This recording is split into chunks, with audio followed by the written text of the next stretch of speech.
in Ayamelum in Anambra State. But we have recovered from all these losses because we have contingency arrangement to respond to any such attack.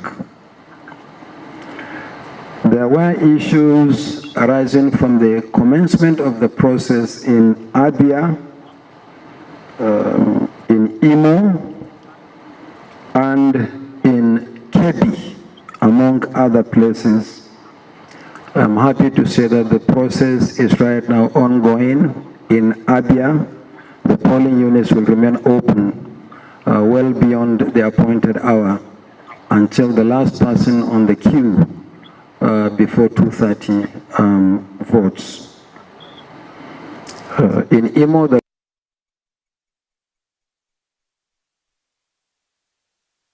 by insecurity and thuggery spread across 7 local government areas. And the situation in Kebbi State is stable. Voting is going on mainly in Birnin Kebbi, but earlier it affected Birnin Kebbi and a part of Argungu, but mainly in Birnin Kebbi, but voting is ongoing. But we have a situation in Bayelsa State, particularly in the capital, Yenagoa, where in 4 wards, wards 4, 6, 8, and 14, involving 141 polling units, the process was disrupted. We remobilized security. The situation is calm for us to proceed with the process, but the youth corps members expressed some apprehension of going back. So we met with the security agencies and decided that voting in these 141 polling units, where the materials are actually intact, will take place tomorrow morning. Remember, we're not only doing presidential election, but we're also doing senatorial and federal constituencies. So it's good as much as possible to recover and conduct the elections so that we can conclude the processes. So the youth corps members who are going to serve as presiding officers and other categories of ad hoc staff are agreeable to the election holding in these locations tomorrow. In Lagos, we have been closely following the situation in Okota, Mofoluku, Oshodi, and Elegushi. We have been able to normalize the situation in a number of places, including Ikate, where voting is ongoing.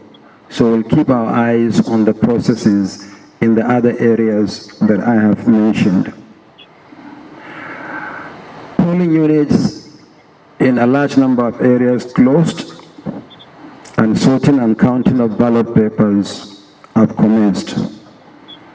Between the last briefing and this one, we have taken a proactive step by meeting with the Inspector General of Police, the National Security Advisor, and the Commandant General of the Nigerian Security and Civil Defense Corps. The idea is to strengthen security as we move to the next stage of the process, which is the collation of results in locations where voting has been concluded at the polling units. I would also like to say that in Edo State, we had a situation that we handled yesterday. One of the parties whose acronym is on the result sheets, but the logo is not on the ballot paper, in a federal constituency. After meeting with the stakeholders, the decision was taken, since the materials are intact, to countermand the election. So we have suspended the election for Esan North, Esan South, and Igweben. The ballot papers will be reprinted, and the election will now hold along with the state constituency elections on the 11th of March. That is in the next 2 weeks.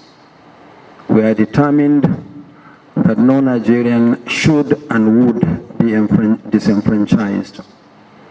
So we have been responding to some of the situations as they arise, and we are going to do so overnight. There may be no opportunity for us to brief Nigerians again between now and tomorrow, but if need be, we will make an announcement and do a briefing before we then open the collection center tomorrow. So this is the update on the situation nationally, but as I said, observers, the media, and all others are also keeping their eyes on the processes, and would like to hear from you what you have seen and what more we need to do. In my earlier briefing, I said that the technology actually optimally performed, generally speaking. We're really happy nationwide. This is the first deployment in a major national election, and the technology has given a good account of itself. Yes, we have lost ballot boxes here and there, but it appears that the target of thuggery is now the bimodal voter accreditation system, the BVAS. But we will continue to protect the process, and will continue to proceed courageously to ensure that we conclude this in a very free, fair, and credible manner. We are willing to listen to your comments and take suggestions and observations. But as I said, we are in the middle of the election. So we'll take a maximum of 3 interventions, because we have to go back to the situation room and to continue to monitor the situation. Thank you very much. And there are other officials of other electoral commissions. So ladies and gentlemen, you are welcome to the second briefing of the day. Our intention at this briefing is essentially to give you an